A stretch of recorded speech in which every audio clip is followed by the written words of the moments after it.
ఏందంటే ఒక ముఖ్యమంత్రిని సినిమా ఇండస్ట్రీ పట్టించుకోకపోవడం అనేటువంటిది కరెక్ట్ కాదని ఆయనకు అనిపించింది. ఎందుకు సినీ పెద్ద సినిమాలకు సంబంధించి ఓ దాసనారాయణ తర్వాత ఆ ప్లేస్ ఆక్యుపై చేయడం ఇంతవరకు ఎవరికి కుదరలేదు.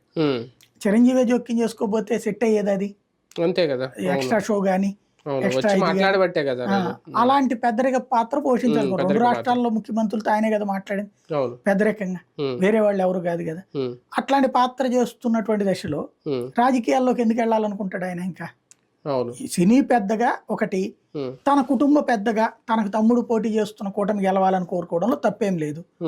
ఎవరిని ద్వేషించలేదు కదా. వైఎస్ఆర్ కాంగ్రెస్ పార్టీ రాక్షస ప్రభుత్వం, దాన్ని దించు లాంటి స్టేట్మెంట్ ఏమి ఇవ్వలేదు కదా.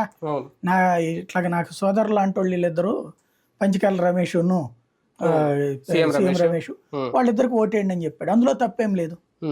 భారతీయ జనతా పార్టీ ఏమన్నా స్నేహాస్తం అందిస్తుందా చిరంజీవి? అసలు అన్ని ఆలోచించద్దండి, అంత సీన్ ఏం లేదు. బీజేపీ వాళ్ళు అదేం పెట్టుకోరు. ఒక పక్కన పవన్ కళ్యాణ్ పెట్టుకుని ఇంకో పక్కన చిరంజీవి దగ్గరికి లాక్కుని ఎప్పుడు అవసరం ఇంత ముందు అది ట్రై చేసింది. పవన్ కళ్యాణ్ తెలుగుదేశం క్రంచెస్ లో ఉన్నాడని తెలిసాక జూనియర్ ఎన్టీఆర్ ని ఈయన్ని ట్రై చేసింది. చేస్తే వీళ్ళ అంత ఇంట్రెస్టెడ్ గా లేరు, రాజకీయాల్లోకి రాదలుచుకోలేదు. జూనియర్ ఎన్టీఆర్ ఈయన రీ ఎంట్రీ చేయదలుచుకోలేదు కాబట్టి వదిలేశారు వాళ్ళు. అంటే సినీ గ్లామర్ కోసం ఏమన్నా ఆలోచిస్తున్నారేమో అని. Cine glamour already Pawan Kalyan ఇంకో కొత్త గ్లామర్ ఎందుకు? అంటే అవుట్డేటెడ్ కదా. చిరంజీవి సినిమాలకి పవన్ కళ్యాణ్